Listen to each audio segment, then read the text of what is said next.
Global trade has long been the blood of the world economy, the invisible network connecting factories, markets, and people across continents. But today, those arteries are under strain. The pandemic revealed just how fragile supply chains could be, snapping with unprecedented speed. Today, I'm defending America's national security by placing tariffs on foreign imports of steel and aluminum. What began as a measure of national security has redrawn global value chains. At the center of this system stands the World Trade Organization, created to safeguard openness and resolve disputes. Yet, as the world shifts, its authority is being questioned. Now, the world stands at a crossroads. Protectionism is rising. Tariffs, trade wars, and sanctions, once the exception, have become the rule. Supply chains that once promised efficiency and resilience are increasingly fragmented. By 2023, the International Monetary Fund was tracking nearly 3,000 restrictive trade measures worldwide, nearly 3 times higher than a decade earlier. The result is a shift toward friend-shoring, where nations and firms prefer trusted allies over the lowest-cost producer. This is more than politics. It is a reordering of the global economy itself. The question confronting the world is no longer if the system is changing, but whether the very institution designed to keep it alive can still do its job. The objective of the WTO is to help members and countries use trade to enhance living standards, create jobs, and support sustainable development. For decades, the World Trade Organization stood as the cornerstone of global trade. It promised open markets, stability, and fairness. But today, the WTO faces unprecedented challenges: stalled negotiations, unresolved disputes, and a significant loss of credibility in the global arena. World Trade Organization, a catastrophe. So, is the WTO dead?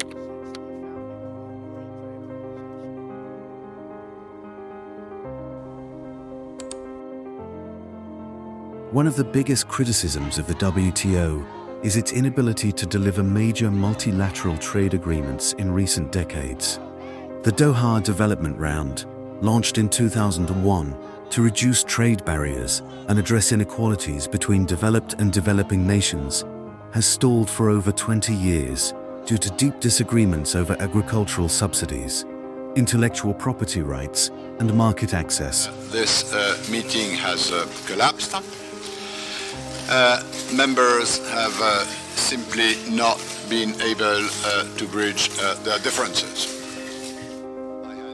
Key ministerial conferences in Seattle, Doha, Cancun, Bali, and Geneva repeatedly ended in stalemates, producing only limited outcomes like trade facilitation instead of comprehensive reforms.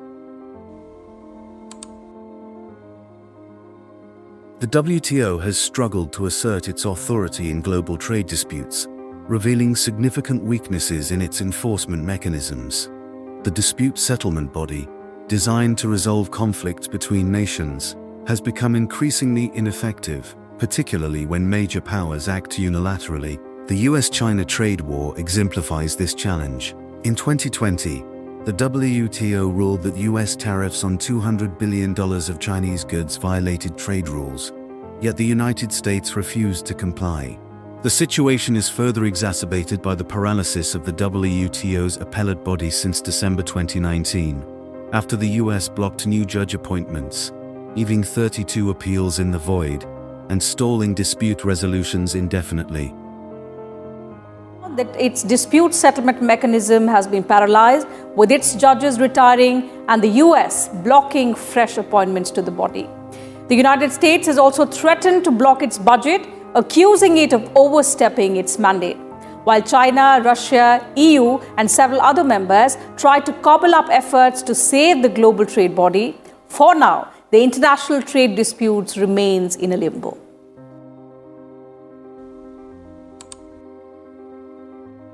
The WTO is also struggling to maintain an equitable balance between wealthier and developing nations. Despite its claim of a one country, one vote principle, in practice, wealthier nations, particularly the United States and the European Union, wield disproportionate influence over trade negotiations. Governments of developing countries, including Kenya, claim that unfair protectionist policies in rich countries prevent them from exporting agricultural products like cotton, which hinders development. In America, it's a different story.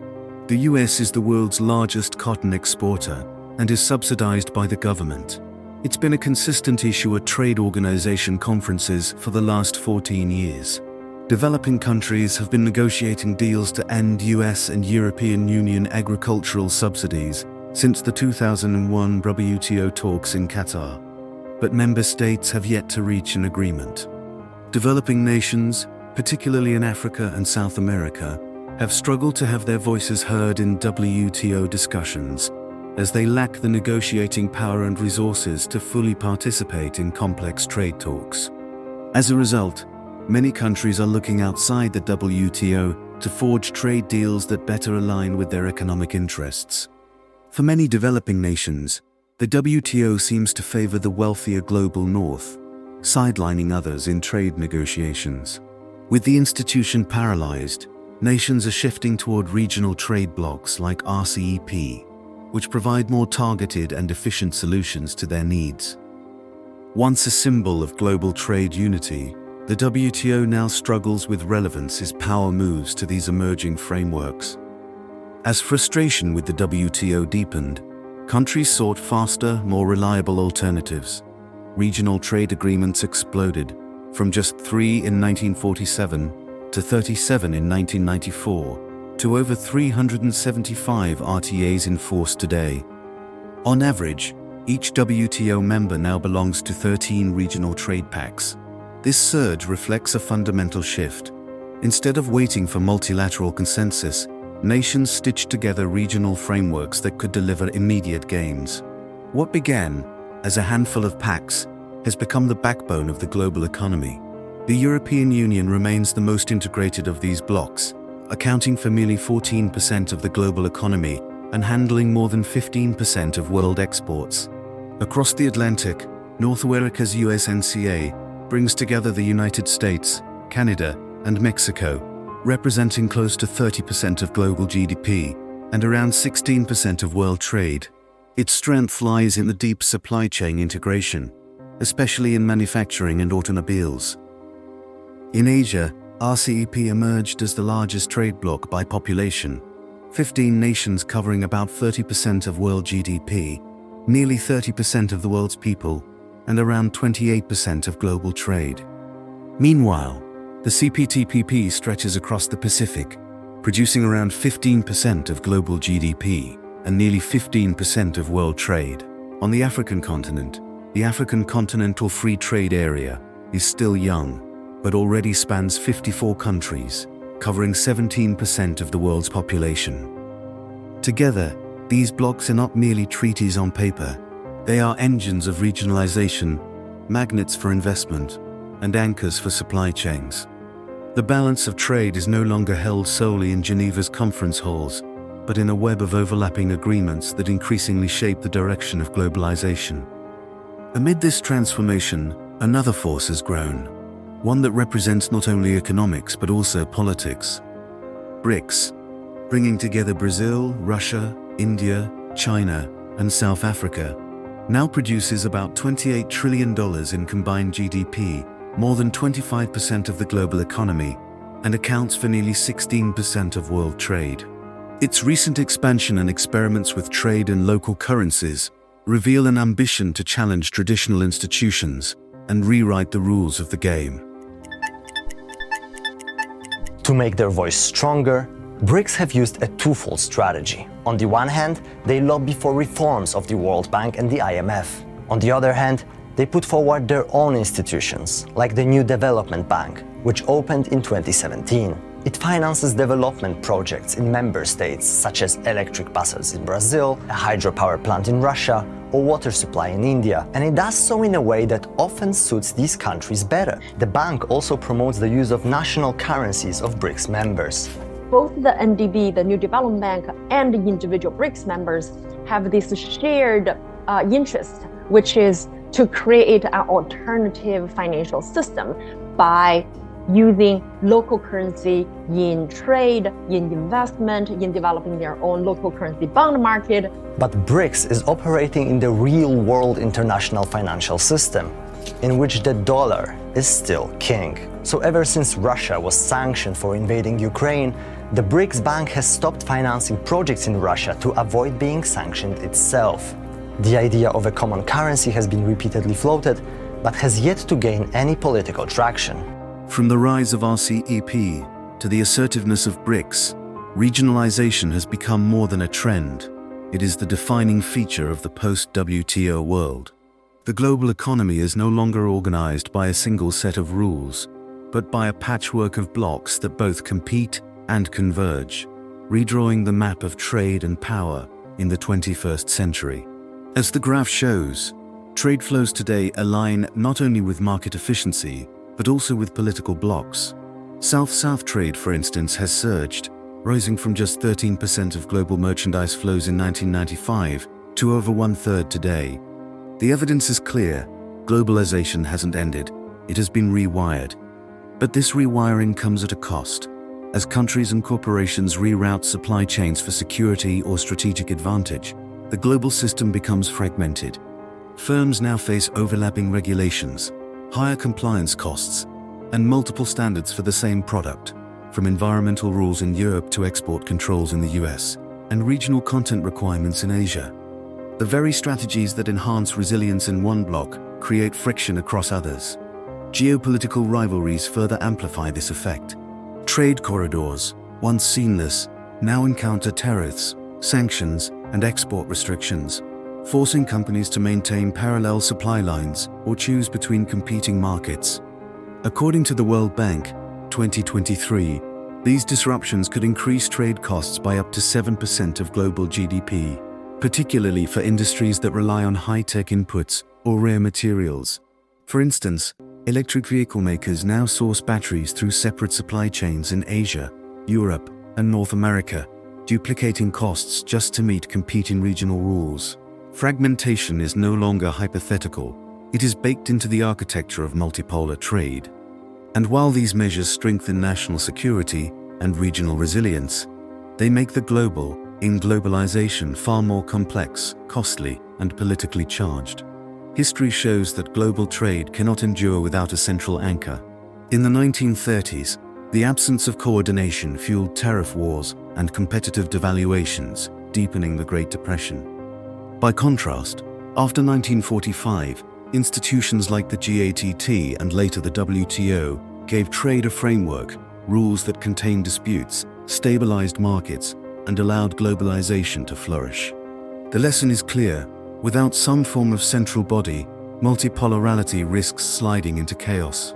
In today's world, the closest we have is the G20. It brings together economies that represent over 80% of global GDP and 3/4 of world trade. At its best, the G20 acts like an informal steering committee for globalization. During the 2008 financial crisis, coordinated G20 action stabilized markets, boosted IMF resources, and stopped a slide into protectionism. In moments like that, it fulfilled the role of a central anchor, not writing detailed rules, but keeping the system from its collapse. The key word here is consensus. So how often is it achieved? Unfortunately, the United States lost interest in the G20. In fact, a former director of the National Intelligence Council told me very frankly, he said, Kishore, I know why a small state like Singapore likes multilateral institutions, because it enhances your ability to influence other countries. Whereas for a great power like the United States, multilateral institutions constrain them.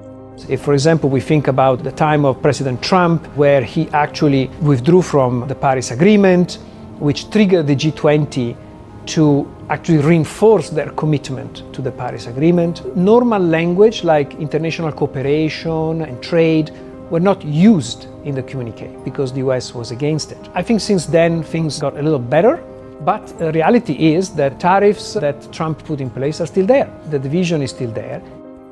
A report as far back as 2011 by the Danish Institute for International Studies termed the G20's institutionalized practice of inviting representatives from underrepresented regions as concession at the margins, while also criticizing its move of permanently excluding 173 countries as a fact that undercuts its claim to representational legitimacy. Today, those 173 countries continue to be excluded from the G20's membership.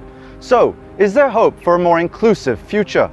Why should 10% of the world's population hold 40% of the seats of G20? That's not right. It just reflects the fact that they are economically more powerful.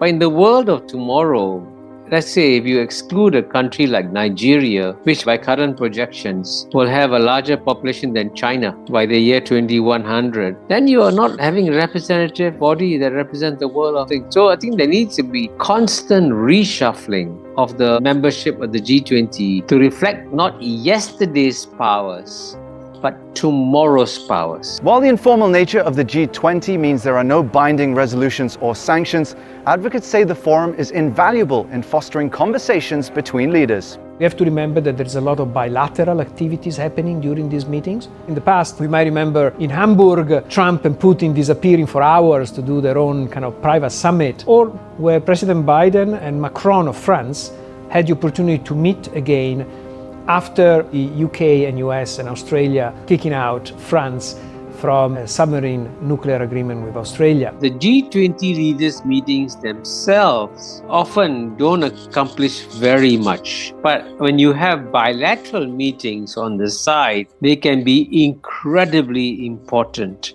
Even if there's no consensus among the leaders, it doesn't mean that the meeting has failed, because there may actually have been a better understanding that has developed. Some now ask whether BRICS could evolve into that anchor. While BRICS is not a formal organization, it serves as a loose coalition of non-Western economies that share a goal of challenging the existing global order. The group's growing economic and demographic influence is undeniable. The 10 countries now represent over a quarter of the world's economy and almost half of the global population. With such a vast demographic and economic reach, BRICS is poised to influence key global issues including the conflicts in Gaza and Ukraine, the future of the global economic system, and efforts to transition to clean energy. However, the expansion also brings new challenges including increasing resistance from Western nations. Internal divisions such as India's rivalry with China further complicate the bloc's ability to speak with a unified voice on the global stage. Experts also suggest that the success of BRICS will depend on how it manages these internal tensions. And this is the dilemma of multipolarity.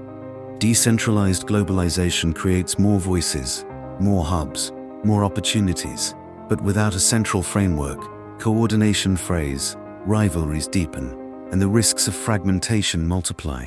History reminds us what happens when competition outpaces cooperation.